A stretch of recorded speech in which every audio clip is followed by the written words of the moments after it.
Now, please give a warm welcome to your next panel.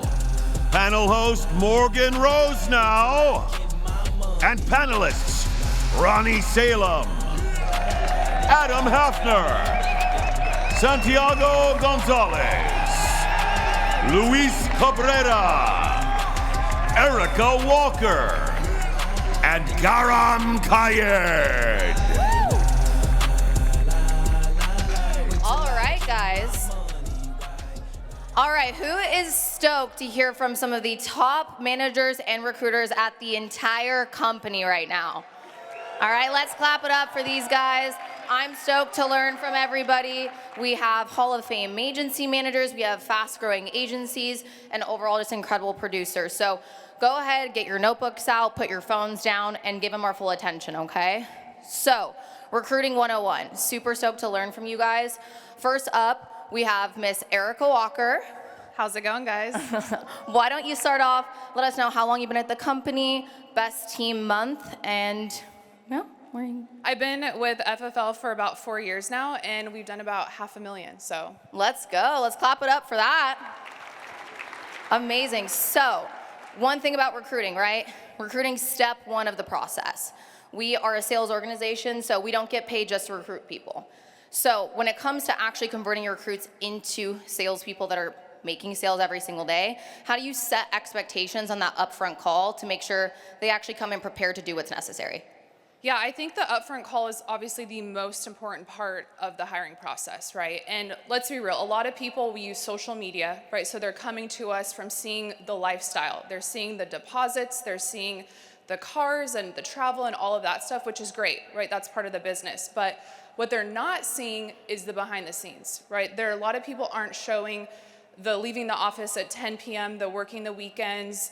You know, no one's posting when they wake up to a chargeback, right? Never seen that on anyone's story. So those are really important parts of the business though, right? And so I think that when you're explaining it to somebody, if you know they're coming in and they want to make this kind of money, which yes, that's possible, but you need to be upfront with them about it's going to take work. They are not going to come in and make 40, 50, 60K a month. I'm sorry, working 4 hours a day. It's just not going to happen. And so I think being realistic with them of setting those expectations of like, you are in business. A lot of people come from 9 to 5s, right? And so they don't have that mentality of no one's gonna set your alarm clock to get you out of bed. So I think really shaping that, like taking ownership, that it's like you are gonna work more than 40 hours a week. You will, but you're doing it for yourself and to have that long-term and coming into it with a long-term mindset. Like I tell people like, hey, be here, give it years. Like don't come into this and say, I'm gonna give it a few months. You need to have a long-term vision and really paint the picture for them. Amazing, love that. Now, as we know, we can do our job up front, we can set all the expectations in the world, and still, they get their license, they're super excited, and then they get through those first couple dial days. They deal with the rejection. They start to slip on those expectations. How do you kind of level with the agent and make sure that you reset the standard and reset the expectations if early on you see they're not following it? I think it comes down to your why. Like, and I'll be real with them. I'll ask them, do you actually want to do this business? Right? And if their answer is yes, then it's like, why are you doing this business? Like you have to have such a strong why that on those days that you are going to want to quit, because you will, everyone has them. You know, for me, it was like, I had to retire my dad. I had no backup plan, no college degree, didn't come from money. I had to make that work. So on the days that I wanted to quit, that pushed me through. And you have to pull that out of agents. You have to sit with them and nurture them and ask them why they're doing this and paint vision and belief into them, and then show them the path that it's like, hey, it's gonna be hard, but I'm here with you, but you gotta put in the work. Let's go. Right? So. Love it. Amazing. Now, next up we have Santiago. All right. How we doing? Let's go, bringing the energy, I love it. Now, one thing about recruiting, right, is there's recruiting and then there's attracting. And I think that a lot of us have started to realize that attracting is better. So for you, huge on personal branding, huge on making sure you're attracting the right partnerships to your organization. So can you talk about if people want to implement that this year, what are the steps they should take and what should they focus on? I think number one is that a lot of people think that you attract what you want, but that's not the case. You attract who you are, right? And especially when we come into an industry where everything's posted on social media, a lot of recruiting is based on what people have rather than who people are, right? So I feel like a big mistake and a misconception is that you need to have all these things physically in order to be a leader, right? When the whole point is that you are who you are, and that is your identity, and your identity is value. You, the person that you are, is what creates your life, is what manifests the things around you that you desire. So at the end of the day, one thing I realize is that the monetary stuff, it's good, it builds credibility because you have it, but that doesn't tell you who you are, right? And at the end of the day, a lot of people, especially when it comes to recruiting, and especially what you said in terms of struggle, being transparent, the struggle makes who you are, everything you've overcame.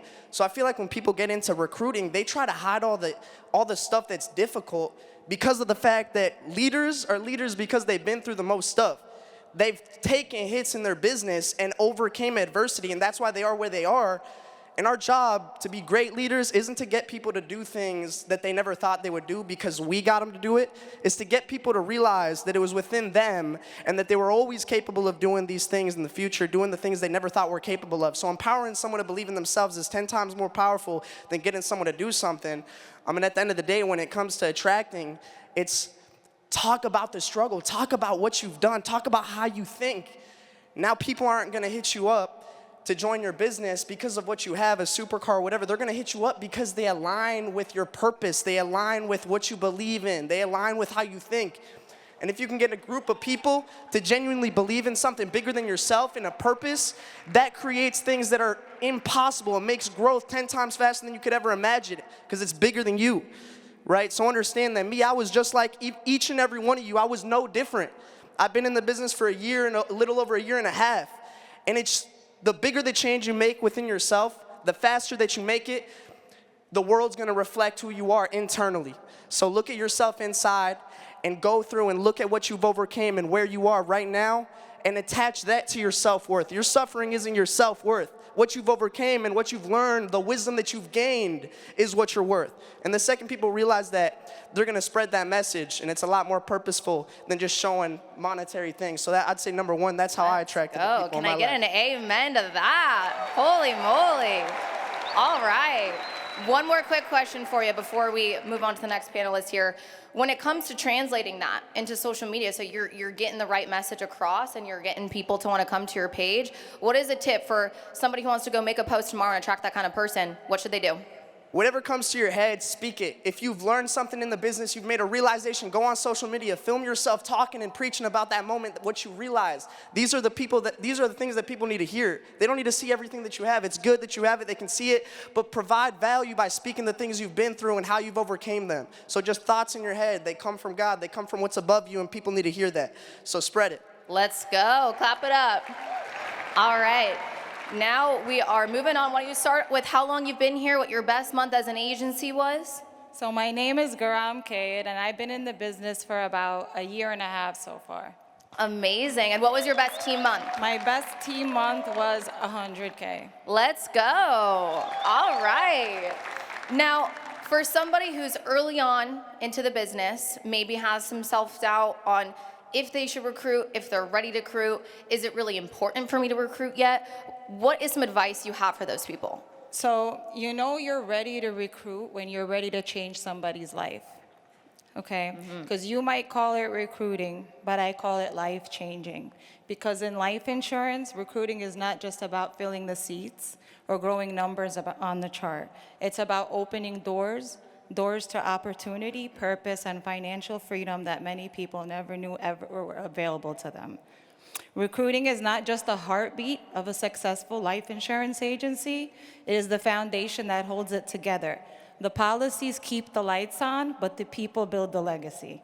And without recruiting, growth is limited. But with recruiting, the growth becomes unstoppable. I love that. Let's clap it up.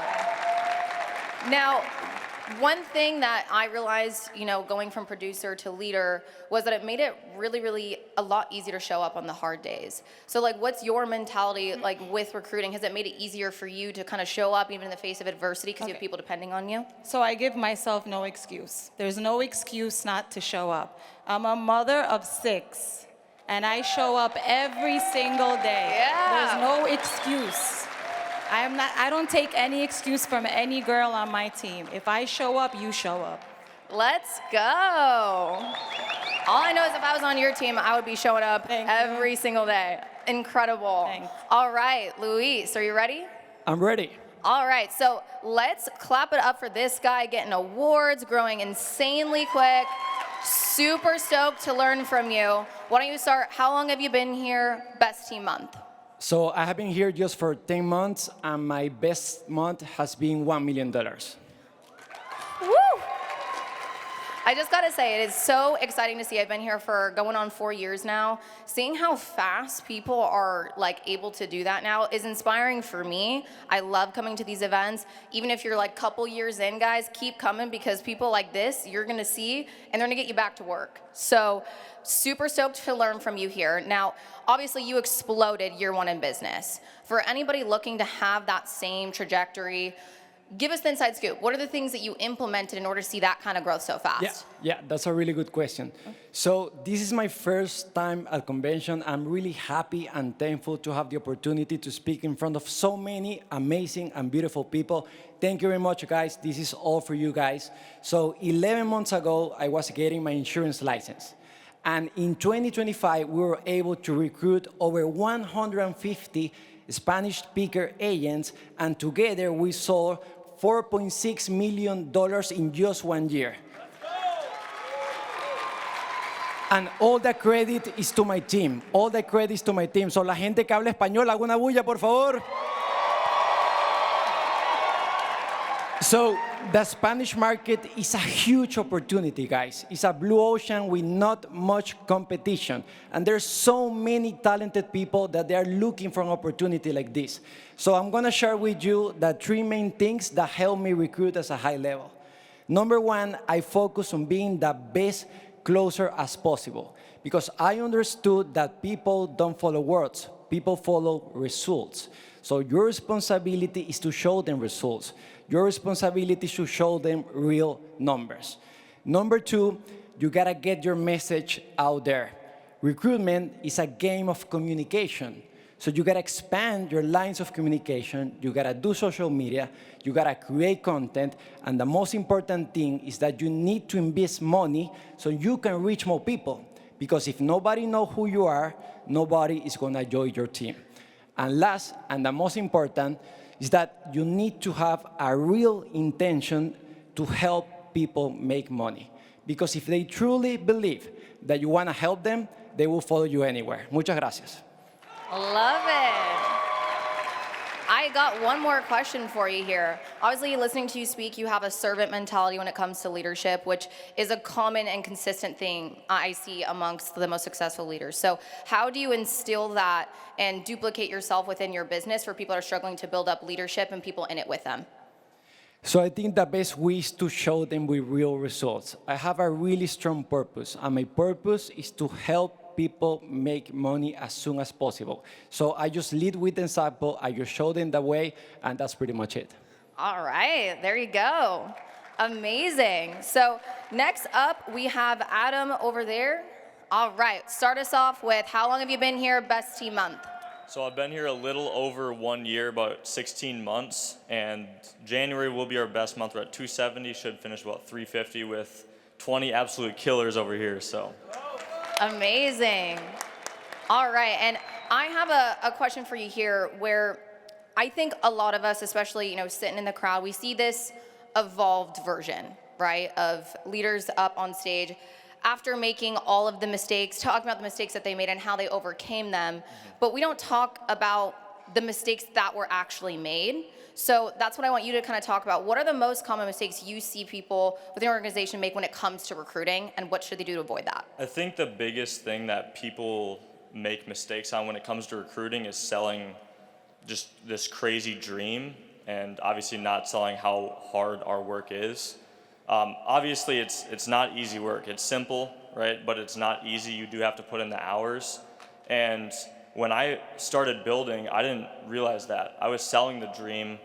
I was selling the get rich quick, essentially, right? And I took fault, built the wrong people up on this dream that wasn't a real dream. And now I have 20 absolute killers, like I said, that work our asses off, and the biggest thing is we built around a standard, and I have everything to thank Ronnie for that, because I wouldn't have been able to do it without him if he didn't build that standard for all of us. Let's go. How do you maintain that standard as you continue to grow, right? It's easy when you got a couple people and it's you guys at the office late, but layers deep, right? Like months in, when some of the excitement has worn off, how do you continue to maintain that standard for your people coming in? We don't keep the low-level people, right? I understand that anyone can come in, and it's gonna take some people longer, some people are gonna catch on really quick. Took me about 4 months to really get sales. I didn't understand it. But sales is not for everybody, right? It's for a lot of people, but not everybody. And so, making sure that your standard is high and you are removing the people who are low performers. When I say low performance, people that aren't putting in the effort and don't want to grow. Not people that are not getting the results, people that don't want to get the results. 100%. As long as someone's willing to try and put in the hours, then that's somebody we want on our team, right? Exactly. Love that. Now, and when it comes to recruiting, right, this is a recruiting panel. So what is your best tips for somebody that's newer in the business? They want to, get more people to join their team. They want to create that standard. What is the next 6 months going to look like for them? Like, what should they be doing every single day to make sure they have enough conversations? Just do more. I do watch a lot of Alex Hormozy, and the biggest thing that he says holds entrepreneurs back is just they don't do enough. I think we all know what we need to do. We need to post more, we need to sell more, and we just need to learn more. It's pretty simple. It's just doing the work. We know what we need to do. Amazing. And how many recruiting calls, just so they know the level of activity they need to be doing to get the results that you have, right? Like around 350, 400K a month. How many recruiting calls are you doing every single week, every single day, every single month, so they know what they should be holding themselves to? At least 4 a week at this point. At least 4? At least 4 a week, and then obviously, you have your leaders on your team that are also helping grow the team as well. So it's not just you alone, so. I think we can all find a way to talk to 4 people a week about the best opportunity in America, right? I think so. Amazing. Killed it. All right. Ronnie, my guy.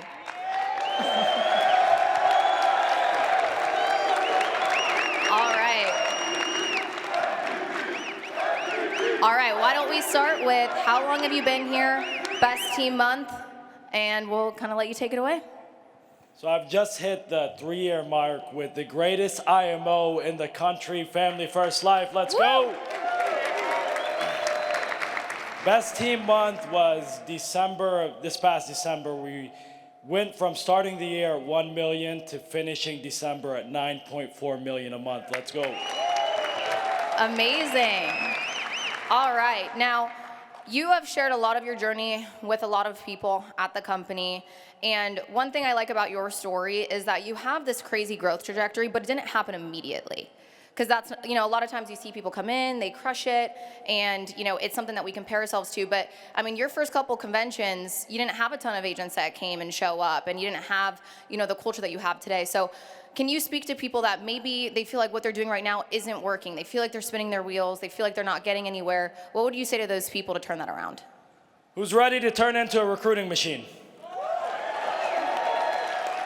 Honestly, at this point, I feel like the Nick Saban of life insurance with how many superstars trace back to the playbook. But in the beginning, it wasn't like that. And everybody they see Ronnie Salem now, they see the playbook now. But in the beginning, it's like a mental warfare on yourself, because it's difficult in the beginning. I always share this story anytime you see me on the corporate podcast, anytime you see me on my YouTube channel. Getting an established foundation in the very beginning, going to 300,000 a month was harder than going to 10 million a month. Let that sink in. Getting to 300,000 a month was harder than going to 10 million a month. Because the foundation is you. The weight is heavy. And the confidence has to be there, because you're gonna get through it. I had a ton of moments where, hey, I would get a call from my mentor. I'm like, oh, thank God. I was thinking about quitting today. And my mentor would randomly call me. But these are the few things that I learned so you guys don't make these mistakes. And later on, I came up with a term called recruiting like a pro. And it's something that my entire agency follows. And I came up with that term from learning stuff from my mentor, Zach Twardowski, wherever he's at, make some noise for him. And the best in the business, Sean Mike. Often I hear people say, I was watching a video the other day. It's like, I'm only looking to work with high intent people. I'll share something about myself. When I came into this business, I wasn't high intent. I was negative bank balance. I had a sinking business. So don't ever get into that mindset where you're thinking that, hey, I need to look for high intent people. None of us in here that you see on stage, everybody has their own story. Nobody was high intent. But I do believe in giving everybody a shot. So I came up with this term, recruiting like a pro. And I'm gonna give you guys the 3-step process to assure that you are going to work with the right people. So step number 1 is called finding the need, right? There's only 2 reasons people are looking to get into a different opportunity or looking to get into a business, right? And that's gonna be time and money. So if anyone's looking to do something different, they're looking for one of the 2, your job is to find out what they are looking for. So that first call when I take it is gonna be a short call. It's gonna be like 8 to 10 minutes, right?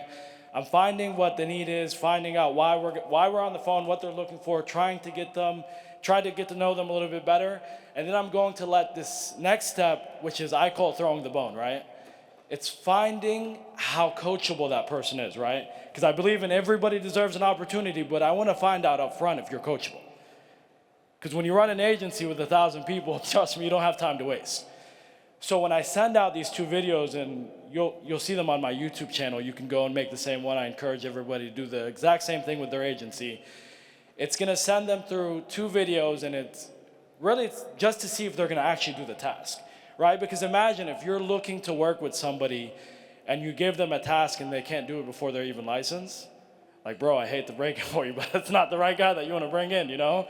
So it's like this simple task has allowed me to expose whether somebody's gonna come in and be coachable or not. And now, after I send them those 2 videos, I'm like, hey, Lucas, after you watch these 2 videos, you shoot me a text message and I'll give you the next steps so you know where to go with this, right?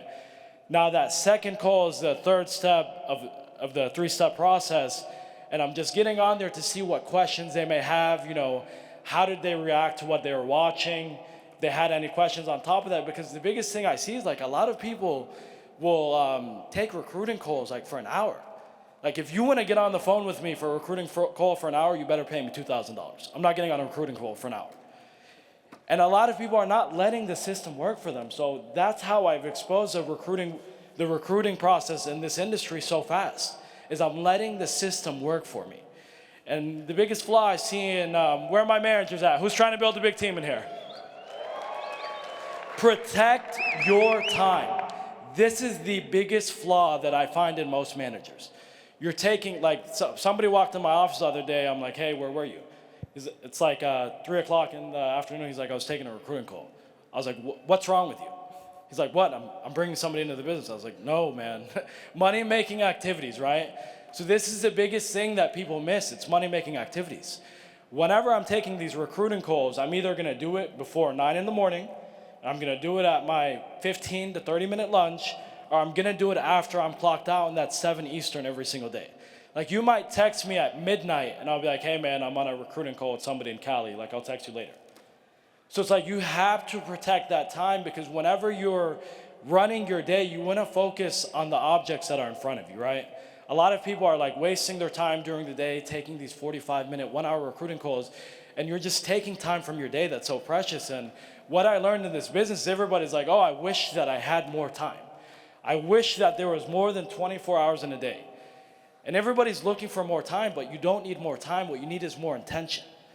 That is the single biggest lesson that I learned when it came to operating a successful business, recruiting at a high level, and changing lives. But I want to leave you guys with this story, because a lot of people see the position that I'm in now. But in 2024, I walked into this convention with one person, my man Joey Dials. Where you at? Stand up, baby.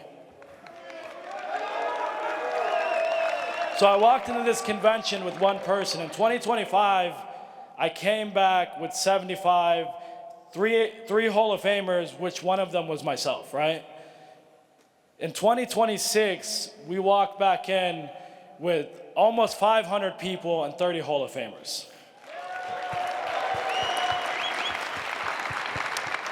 But you have to trust the process in the beginning. It's not fun in the beginning, trust me. I'm not here to lie to you guys, tell you guys it's easy in the beginning. It's not fun in the beginning, But you have to test that battle. Now, whenever I walk into these conferences, I don't need to introduce myself. The crowd will tell you, Playbook! Let's go. Incredible. Well, let's clap it up for our panelists, guys. That was incredible. Hopefully someone took notes for me. Thank you, FFL.